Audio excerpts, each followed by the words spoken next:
Hey, soccer fans, this is Nick for Sons of a Pitch, Soccer Central, and we have so much to talk about, both abroad for the World Cup and the world of international soccer, as well as things going on here at home domestically in Major League Soccer.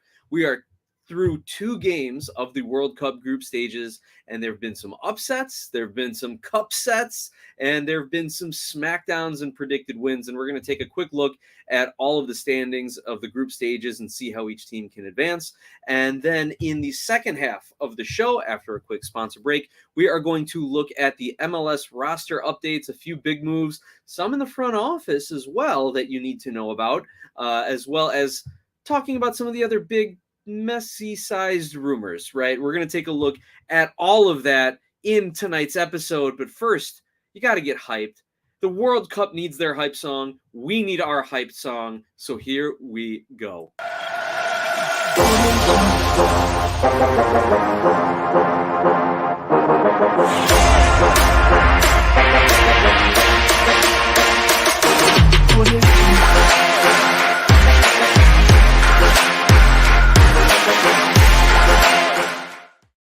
Well, soccer fans, once again, I am Nick for Sons of a Pitch Soccer Central, and we are back Monday night doing our live chat discussion covering all things Major League Soccer, Concacaf, and just wonderfully right now, the World Cup happening over in Qatar. We do our live chats on Mondays, and I want to thank Angus McCorder for already jumping on in the chat. Angus, it's been great having you on Mondays. It's been great having you on all of our watch-alongs, live streams, listen-ins, everything we got going on for our World Cup chat. Thank you so much for joining us, and to everyone else who's jumped into our chats, for the hundreds and thousands of viewers that join us each and every live stream that we do. Thank you. It really helps us out as far as the channel goes, as well as our mission of growing the sport through conversation. So I teased it before the hype music here. We're going to talk World Cup soccer for the first half of the show, and we're going to start with the group stages here in the World Cup with Group A. Let me just pull up our graphic here so you all can see it on the screen. We have Group A of the Netherlands, Ecuador, Senegal, and Qatar, the host team. And the big news out of Group A is that after two matches, Qatar is eliminated from the tournament. They cannot move on. They joined South Africa of 2010 as the only host nation to not advance out of the group stage. But some people are saying they're the worst host nation because at least South Africa had a win and a draw, and the most that Qatar can get is just one win.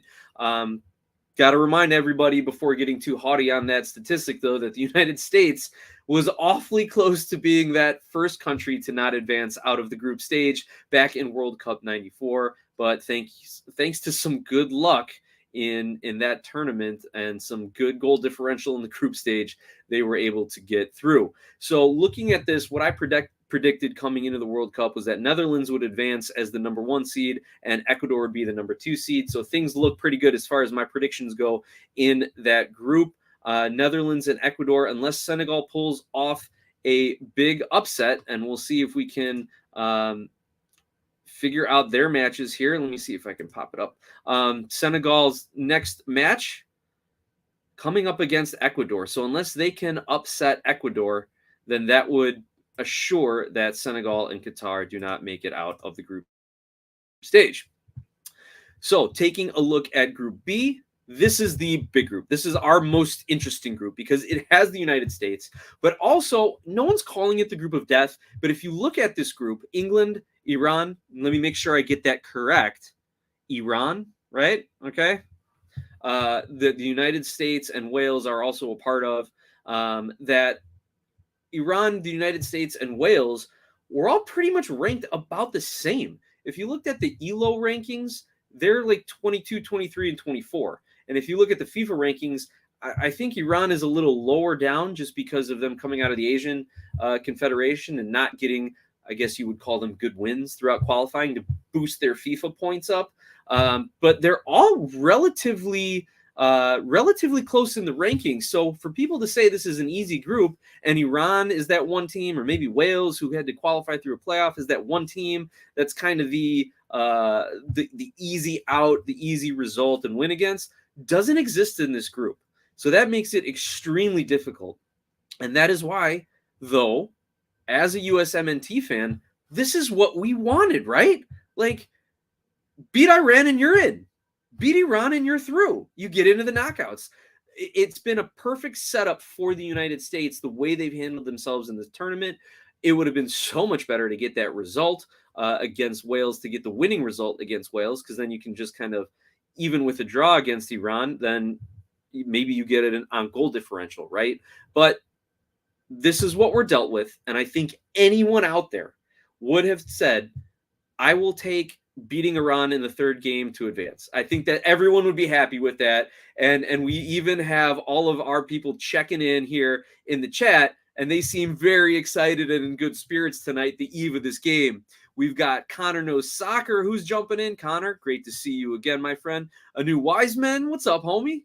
Greetings to you. Hopefully you're holding it down in Atlanta, and from what I'm seeing on your timeline on Twitter, you definitely are. Dan Garriger jumping in. Good evening to you as well, Dan.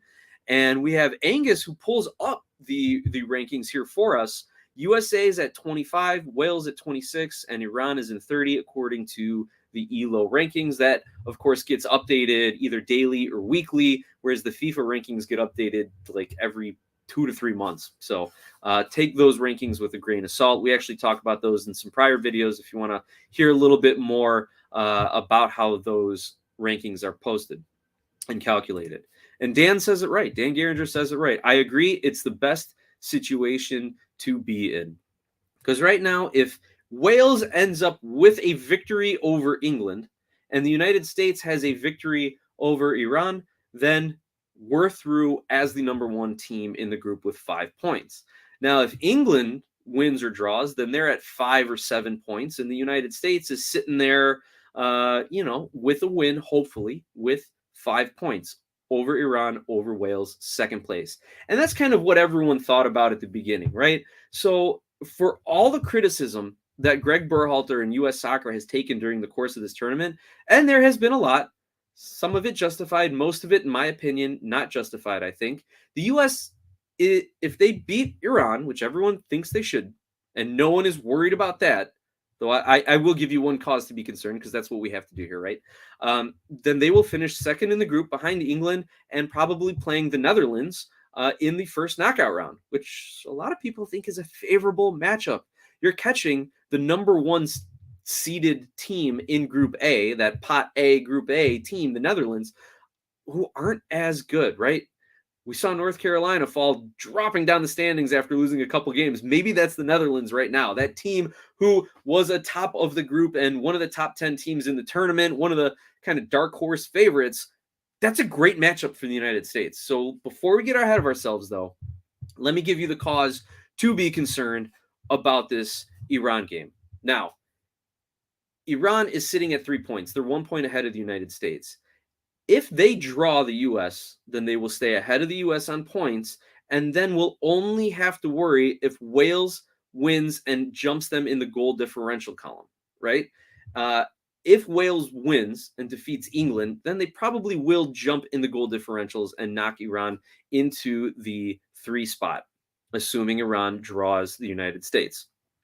If Iran wins, then they're through. So there is much more risk for Iran to sit back and bunker and just play for a draw, unless somehow they know what the results are in the England match, but hopefully that's not what actually is going on, though crazier things have happened this World Cup, right?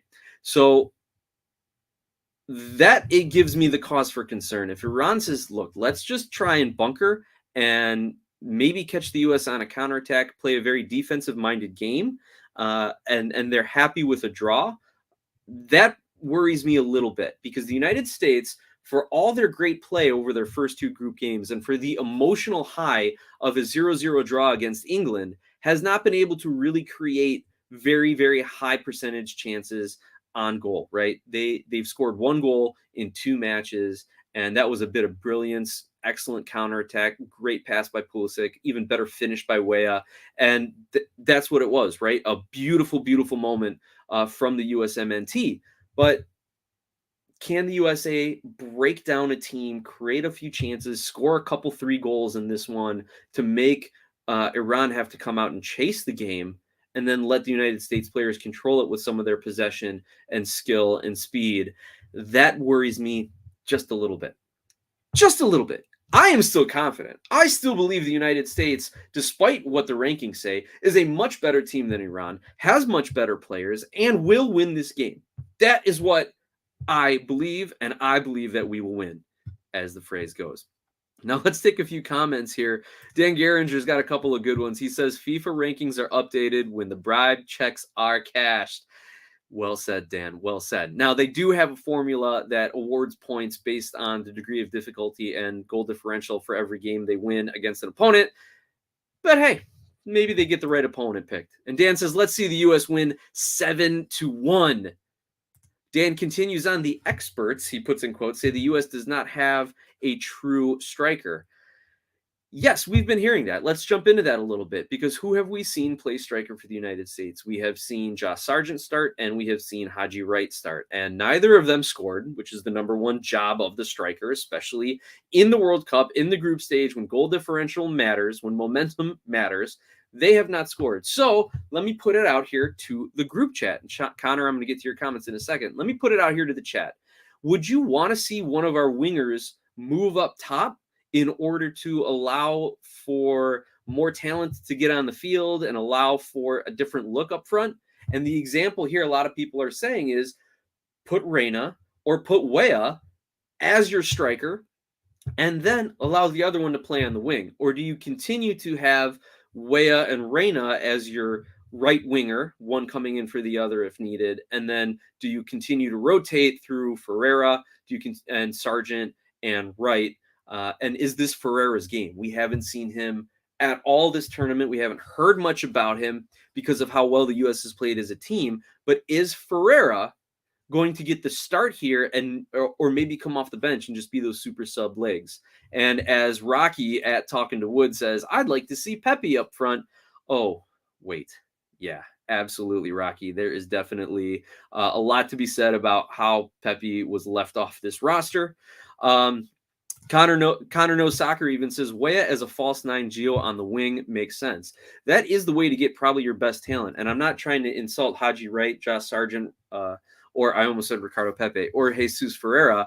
But the reality of it is Weah and Reyna are two of our best players. Now, in this game against Iran, if they sit back and bunker like I would anticipate they do for long stretches of this game, you're going to need guys like Weah who run in and behind in the channels, and guys like Reyna who can attack and are most dangerous with the ball at their feet. So maybe that is what we end up doing, or maybe that is the late game situation where you have Reyna on the wing to start, and then you bring in Weah maybe in the 50 to 60th minute if things aren't going well, or who knows? I could be completely wrong. I could be overthinking it. Maybe they put Reyna and Weah on the wings, and then you bring Pulisic in as the sub.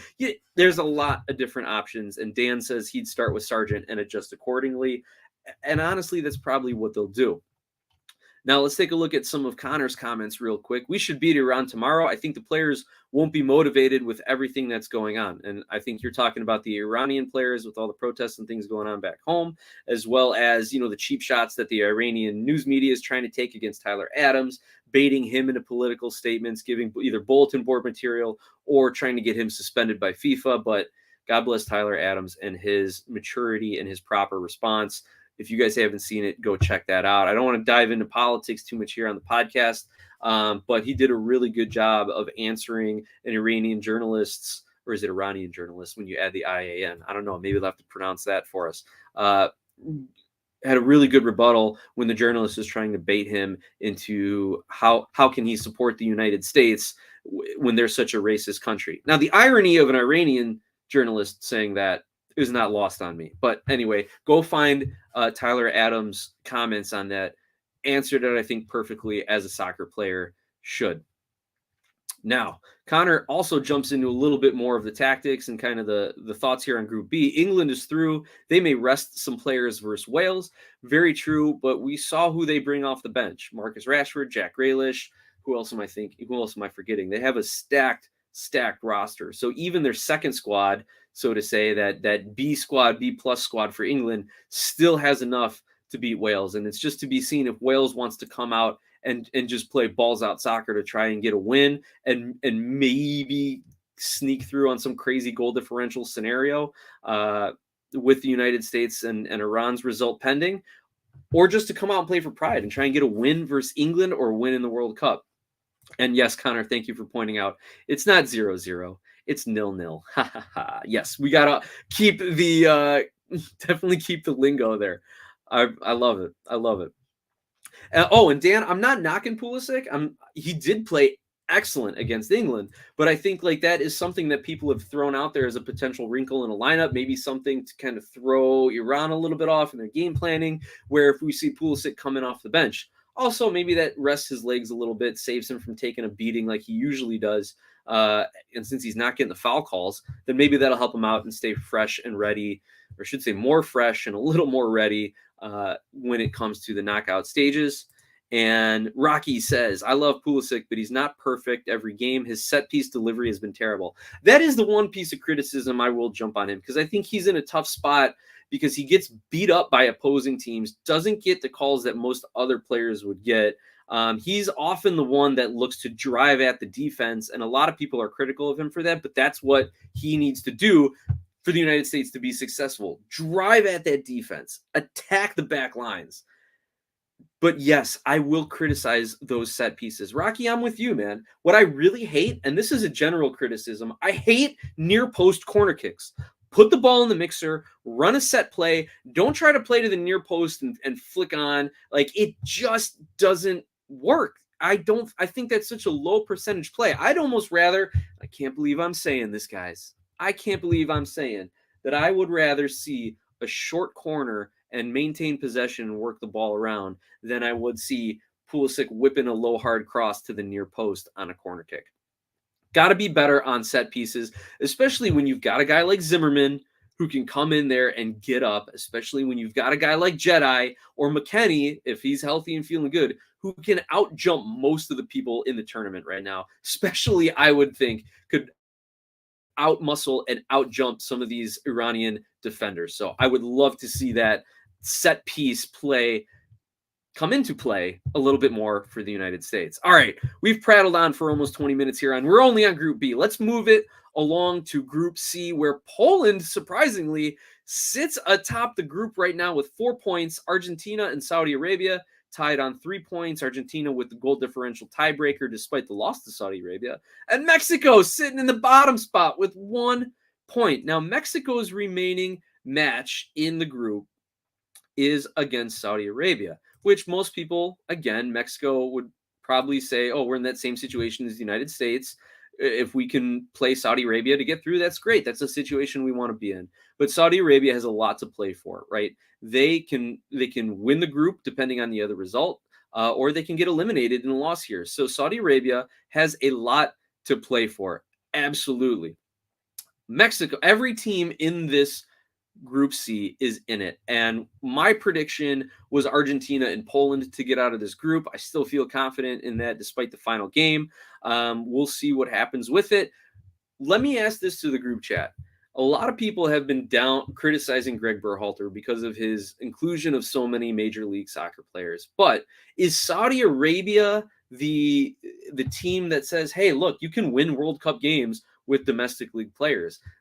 I think every player in Saudi Arabia, maybe with the exception of one, plays in the Saudi Arabian league. And maybe that one exception, the guy plays in Qatar. I don't know.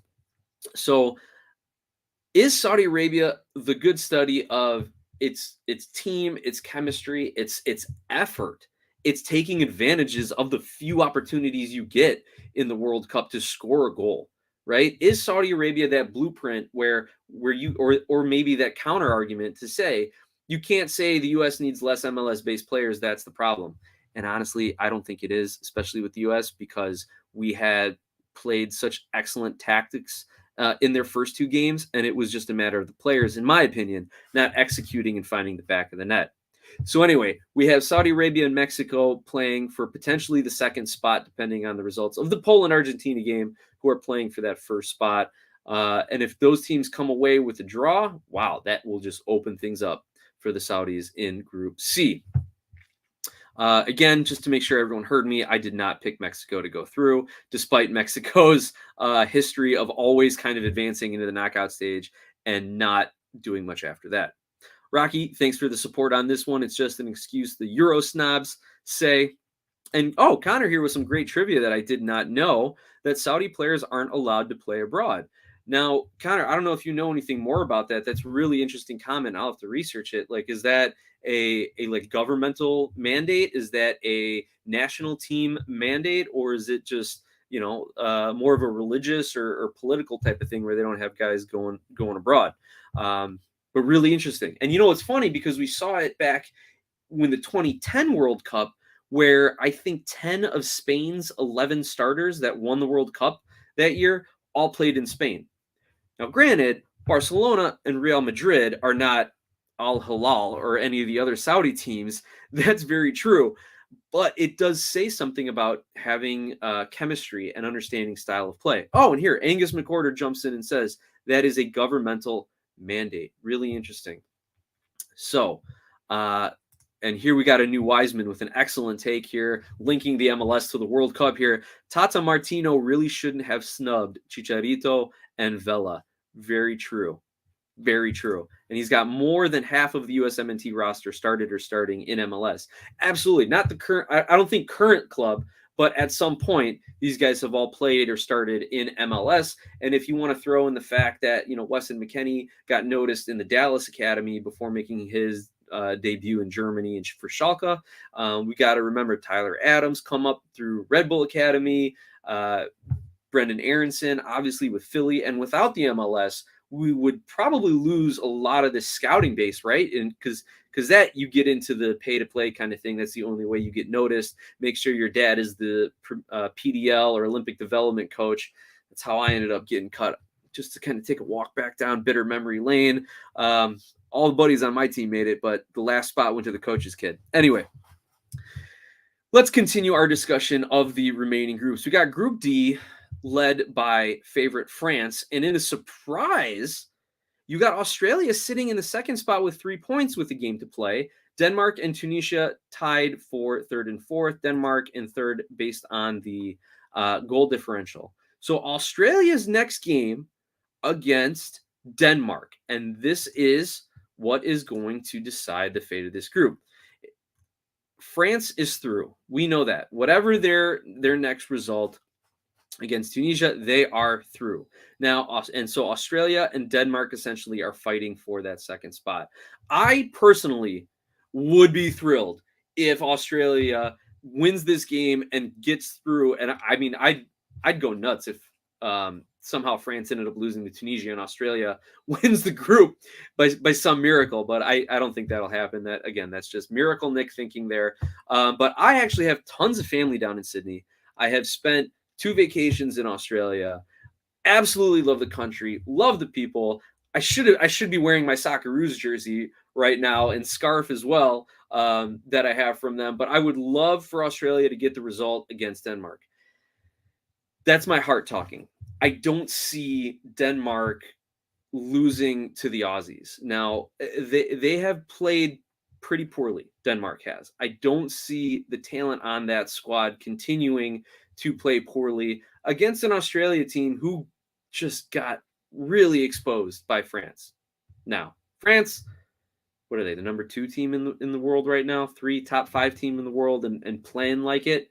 They're going to expose anyone's weaknesses and rack up a few goals. But the Aussies look so shook in that game that I don't know if they'll be able to handle what Denmark can bring, especially a desperate Denmark team. Oh, and a new Wiseman says, you got family down there? Go to Australia for the Women's World Cup. You know what? If I could get away from the kids and get away from work for a couple weeks, That would be a fantastic trip. From what I understand, the Aussie women's team too is excellent. Not to mention seeing just the quality of women's soccer, how it's improved around the world. And yeah, I got tons of family. When my grandfather left Greece, he came to Chicago. He had 4 of his siblings all end up in Australia. So I've got tons of second and third cousins all over the West Coast. I'm sorry, the East Coast of Australia. Love the country, love the people. And for my family's sake and for all the big soccer fans I met while I was down there, it truly is the universal language, soccer, right? Because that was one thing that I bonded with when I got to meet all my cousins and all of their extended friends. We started playing some pickup games, and quick story time here from Uncle Nick, right? We started playing some pickup games, and my cousin was a goalkeeper for his local club in Sydney, and they'd had a lot of players go on to the A-League, the Australian League, and play for one of the 2 Sydney squads. And he goes, you're an American who knows what they're doing. We could probably get you a tryout with one of the Sydney teams, with Sydney FC. I was like, really? You think so? I got accepted to law school. Like, I'm not a big guy. I don't know if this is the path for me. Like, work permits, like I'd be flying back and forth. I don't know. But he's like, his friends were going to come play a pickup game with us and scout me. But it never worked out. Ended up becoming Christmas and New Year time. We were down there for the holidays, and it never worked out. But that's my what could have been story of my professional soccer career there, guys, whether you want to believe it 100% or not. But anyway, I'm pulling for Australia to get out of the group. Would love to see it. That's my heart. Head says Denmark. Now, looking at Group E, we have another group where there has been some crazy results, right? Here are the World Cup sets. Spain is atop the group with 4 points. Japan next with 3, above Costa Rica on goal differential with 3 points, and then Germany in the bottom spot. Now, when I picked this group originally, I saw Germany and Spain getting out of this group. A lot of people were hard on the German defense, saying that they can't keep up and that they're going to allow a lot of goals between Spain and Japan. Well, they haven't allowed a lot of goals, but they certainly aren't scoring goals. And that is, to me, is the bigger problem, that Germany's midfield was completely lacking, and they're not creating any opportunities for their striker. We've seen a lot of 2-striker sets during this World Cup, and I think Germany needs to go to that and get some more attacking movement up front. So at this point, it's anyone's guess. Costa Rica is going to be the team that decides the group's fate here, and their next game is against Germany. So win that game, Costa Rica, and it's most likely that you will be through to the knockout rounds, and we could have potentially 2 Concacaf teams in the knockout rounds out of our 4. Moving down to the bottom, I'm going to roll through these relatively quickly because there have been some surprises and some blowouts. Croatia is atop Group F, followed by Morocco, Belgium, and Canada. Now, Canada, it will be playing for pride. They're going to go all out against Morocco, I think. So I think given that, Croatia and Belgium will be happy to play for a draw, and then both of those teams actually, I shouldn't say that. Looking at goal differential, Morocco has +3 goals on Belgium. So Belgium's got to come out and play to win against Croatia. But then Croatia cannot afford to be beaten and have their goal differential drop to the point where Morocco can jump them. So you are going to see 2 very, very competitive matches in Group F. Canada playing for pride, Morocco and Belgium playing to advance, and Croatia playing to hold on and advance. Excellent matchups here. Group G, with Brazil and Switzerland in the 1 and 2 spots, Cameroon and Serbia in the bottom 2 spots with a point each. Let's take a look at Switzerland's last game in the group stage. They will be playing Switzerland. Serbia and Switzerland are going to decide the fate of that group. Winner of that game will likely advance unless Cameroon pulls off one of the biggest upsets in World Cup history, beating Brazil and moving in the 2 spot. Group H, Portugal with a great performance today. I mispredicted this one, right?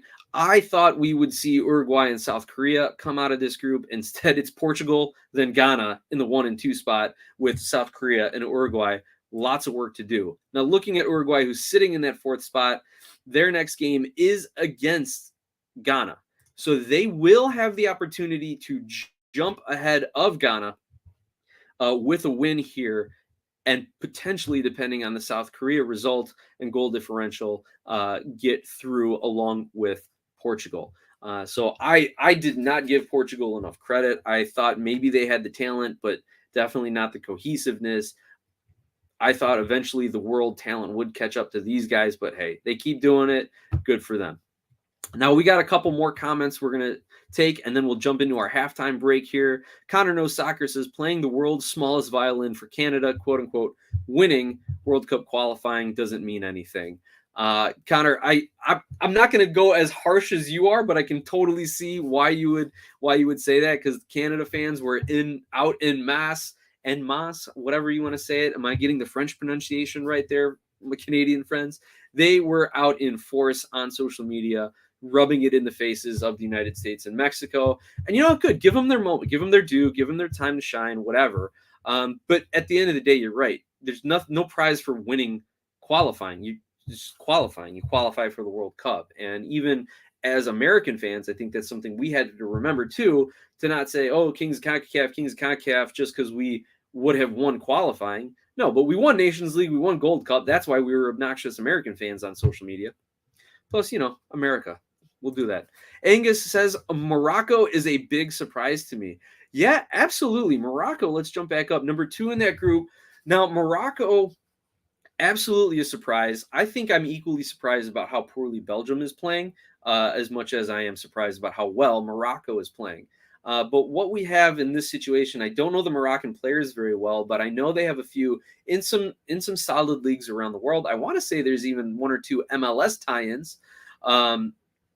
But what is interesting, and I wonder here, because again, without doing a tactical analysis or a complete deep dive on players, remember Morocco was putting in a bid against the United States to host 2022 or 2026, right? So that Morocco, as a soccer nation, as a soccer federation, was probably doing some things early on to promote their young players, and maybe that's starting to pay off a little bit here. But that's just purely speculation on my part. I love the surprise that they are running on in the tournament. Hey, we got Brother BKL who is joining the chat. Brother BKL, great to have you with us. You, sir, are just in time for our halftime break. We have run down all the groups here in the World Cup, recapping things, giving you my thoughts and my picks for who's going to advance and who's going to go through. We're going to take a short break, so run up, refill your drinks, get cozy in your chair, and we'll be back in about 30 seconds to discuss some of the MLS transfers and news. For those on the podcast side, make sure you come on over and find us on YouTube during the break so that you can join our live chats. And for those of you on the YouTube side, make sure you go download and find us, rate and review us on whatever podcasting platforms. You can always take us with us and take us with you, because we would take us with us. Yeah, take us with you wherever you go. So we'll be back in about 30 seconds with the halftime break.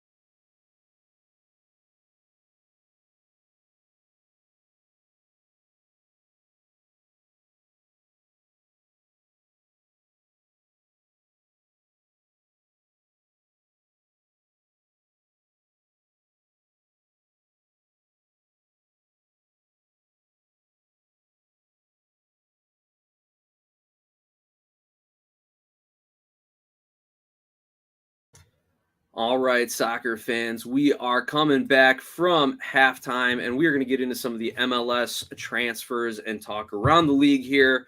Real quick, let me share my screen with you all, so that way you can see some of these newer headlines, some of the stories that developed today.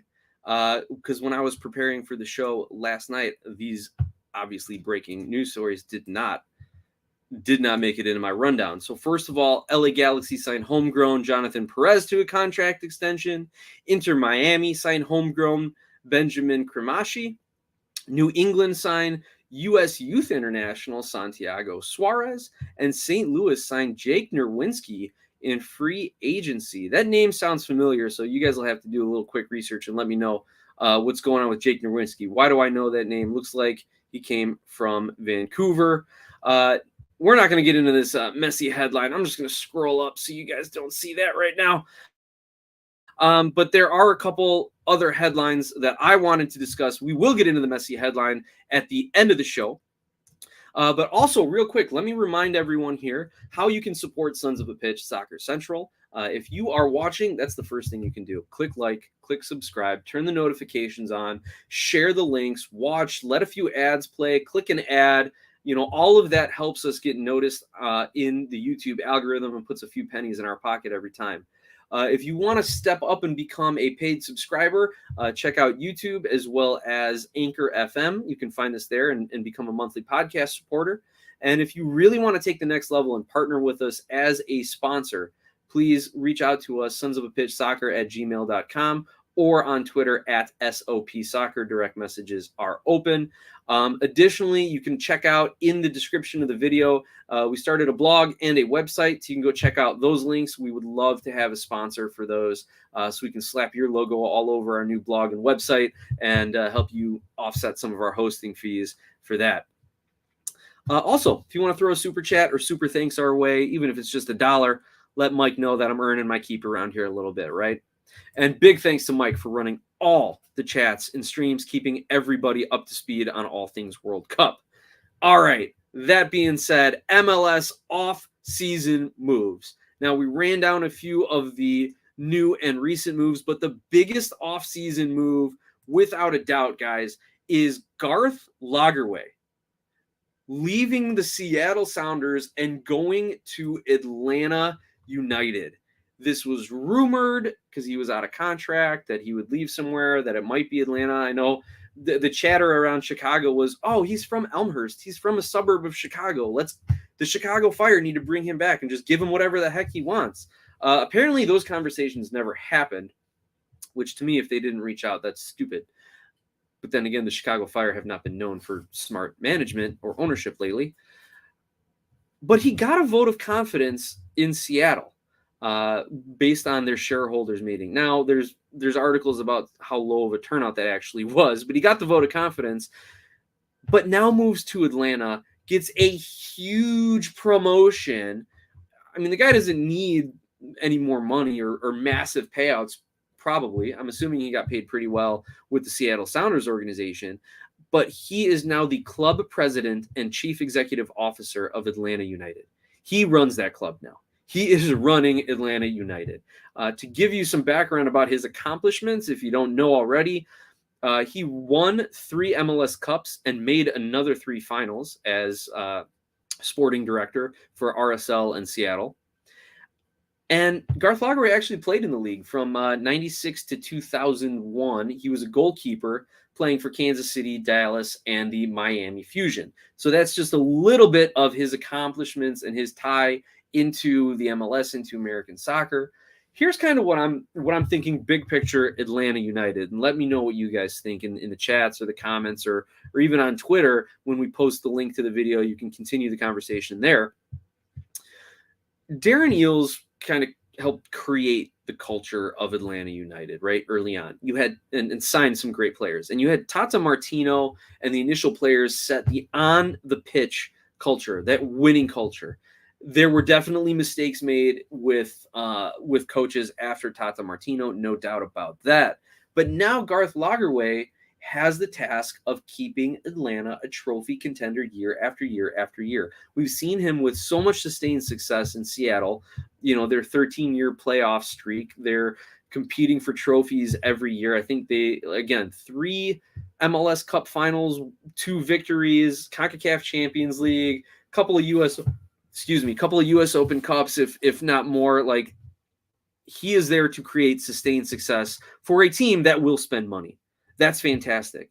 And a new Wiseman here, you beat me to it, because my next question was going to be, what does this mean for Carlos Bocanegra? And a new Wiseman, a resident Atlanta fan here, says, now fire Bocanegra and get us fans a tailgate space. Make the fans happy. And you know what? That's an easy thing to do. Every club should have that. Every club should just say, here's your fan tailgate space. We're going to turn it over to the supporter section. You run it, whatever. Let them do their thing. Absolutely, man. And as much as I liked watching Bocanegra as a player and kind of how I feel for him as an executive right now because of his playing history, you're not a player no more and you're not running things well. So it would not surprise me to see Lagerwey come in and move Bocanegra, maybe not fire him and get rid of him and kick him out of the organization, because that might not be the look he wants to go with as the new head honcho there. He might move him into more of an ambassador role or something where he can't actually affect what's going on. Dan Geringer, thanks for jumping in the chat, man. Enjoy your dinner. We will see you on the next one. And Angus, thank you for answering about Nerwinski. He played previously for Vancouver and is a right back. So St. Louis getting a veteran defender there. Excellent. So we've got Garth Lagerwey to Atlanta United. I'm guessing Bocanegra is moved or is voluntold to do something, and we'll see. But within the next couple of years, I imagine Atlanta United is back competing for trophies and doing it consistently. I think you're going to see a lot more younger players being signed and trying to be developed, and probably a lot more going into, I don't know much about the Atlanta United Academy or their MLS Next and MLS Next Pro clubs, but I imagine you're going to start to see a lot more in investment there. Now, Connor No Soccer jumps in with another kind of executive move here. He says, been snooping on the Crew Twitter and reports our ownership are in talks with Wilfred Nancy to be the new head coach. Nothing official yet. Deal to be completed in December if true. So I have heard that as well with Caleb Porter getting fired. I don't know why Montreal would let go of Wilfred Nancy. Maybe he wants to get out of Montreal. Maybe he can find a bigger, better paycheck at another club. Maybe the club is starting to sell off their assets and he's not going to be able to keep that sustained success and be the coach there when they are ready to win trophies. So there is a lot of moving parts with Montreal right now. So we'll see how that comes down and contributes to everything going on. But Connor, definitely keep us updated, keep tweeting at us, keep letting us know. And for all you Crew fans and MLS fans, make sure you go find Connor No Soccer on Twitter and on YouTube. Check out his content as well. We're going to get into some more Crew stuff, but let me give a final thought here from a new Wiseman on Atlanta. He says, Atlanta United 2 is a bust. The club kept chasing the next Almiron. And that initial model of get those young South Americans, bring them in, flip them, buy them for 3, 4, 5 million, flip them for 10, 12 million. That worked for Almiron.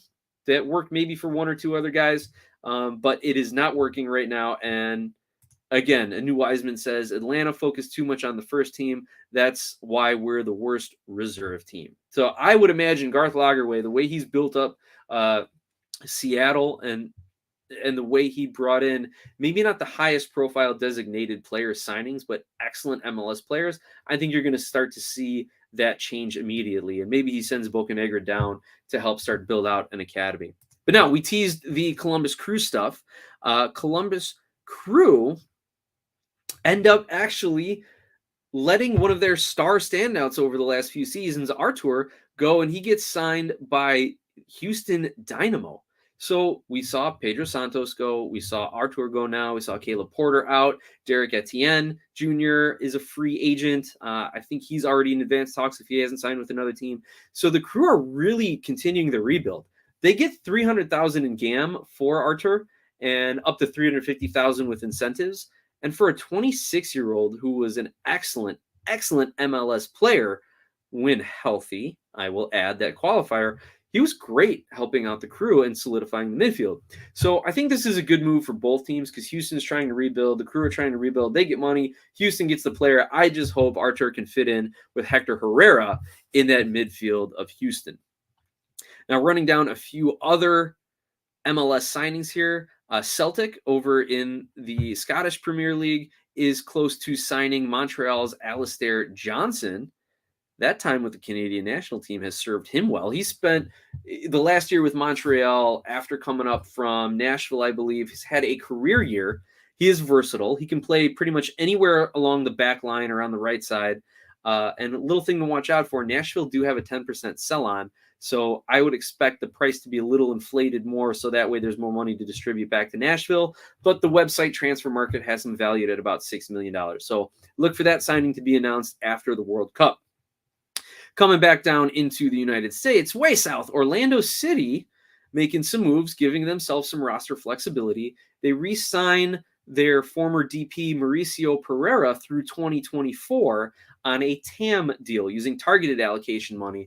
This opens up a DP spot for them. This is good for Orlando. You got a player a fan favorite, a quality MLS player. He is definitely not DP level anymore, especially at the age of 33, but he can be there and help you solidify your roster, solidify your locker room as you go out and buy more offense.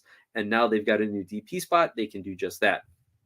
They also sign veteran Felipe Martins, the Brazilian who was with Austin last season. The guy's been playing in MLS for 10 years now for Montreal, Red Bull, Vancouver, DC, and again, most recently, Austin. He is a bench player the last 5 seasons, and the speculation is he's going to fill in for Junior Urso until they can find someone who can be that actual replacement for Junior Urso and bring a lot more attacking. Few more goalkeeping moves to add in. Andrew Tarbell, formerly of Austin, goes to Houston. DC United signed Tyler Miller, formerly of Minnesota United.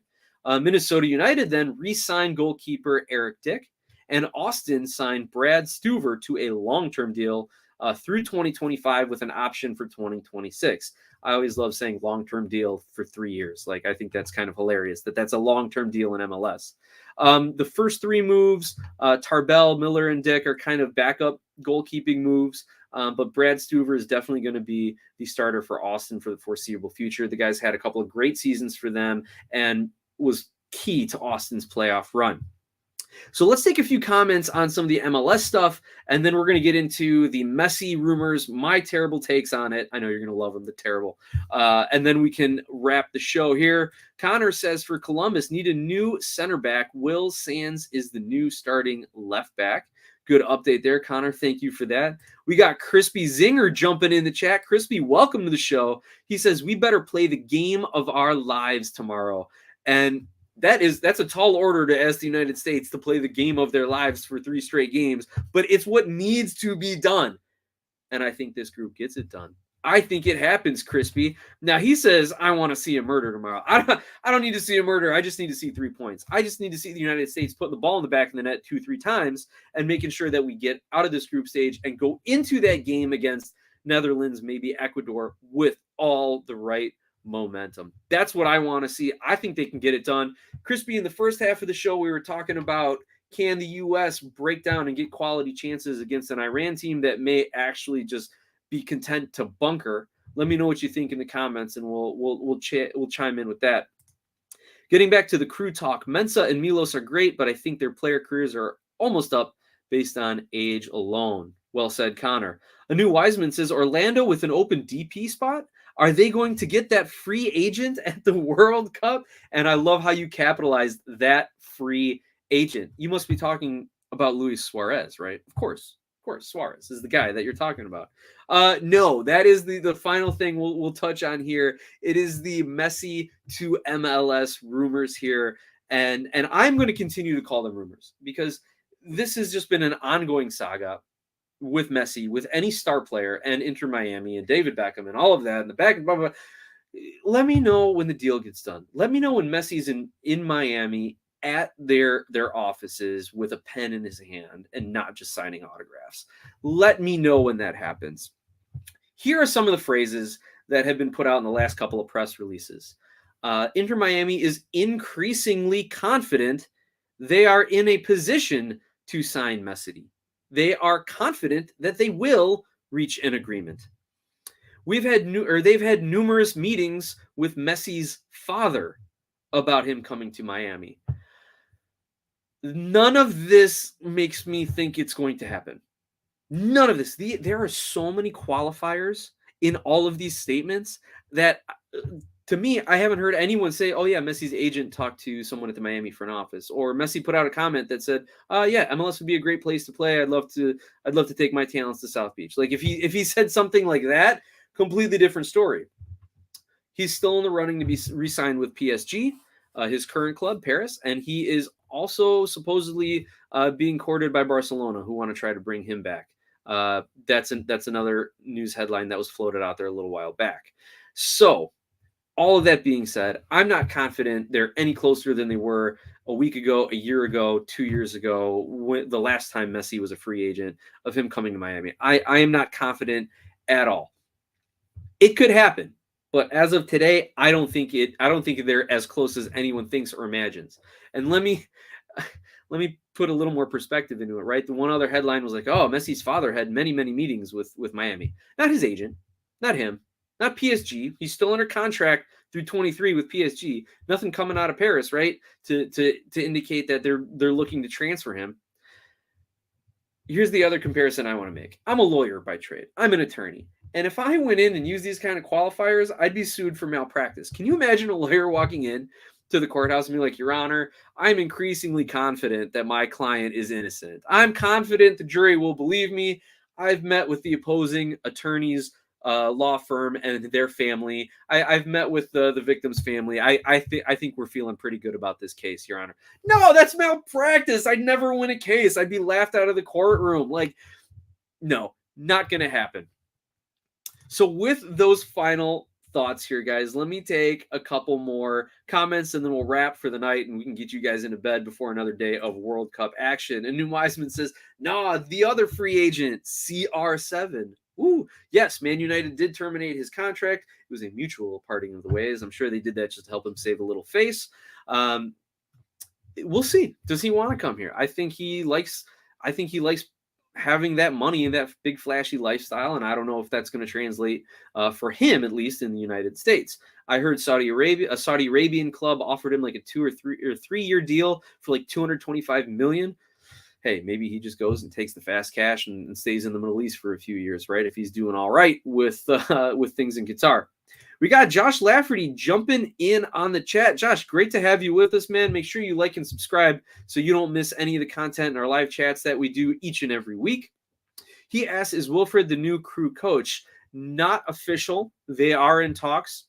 Connor Knows Soccer, who is one of our local crew guys here, he says that it's most likely that will be done by the end December.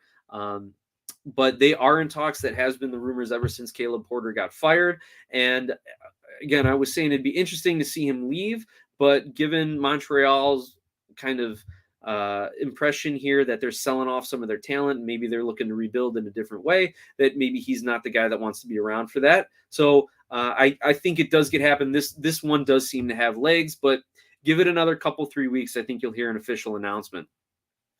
Angus McCorder says, I will believe it when Messi is signed. I see him playing in Europe. Yeah, I don't see him coming to the United States. And if he does, it is not going to be a starting midfielder for Inter Miami. But hey, could be wrong. Could be wrong. We'll give brother BKL the last comment here. I'm not sure if it's true or not. Besides, Messi's finished in the World Cup and CR7's contract is terminated. I don't want to see that it's too much. All right. Well, let me try and parse through some of the language you put here in your comment. But yeah, you've got Messi, who's got a year left on his contract. You've got Ronaldo, who is essentially a free agent. And you've got some MLS clubs with a little bit of cash.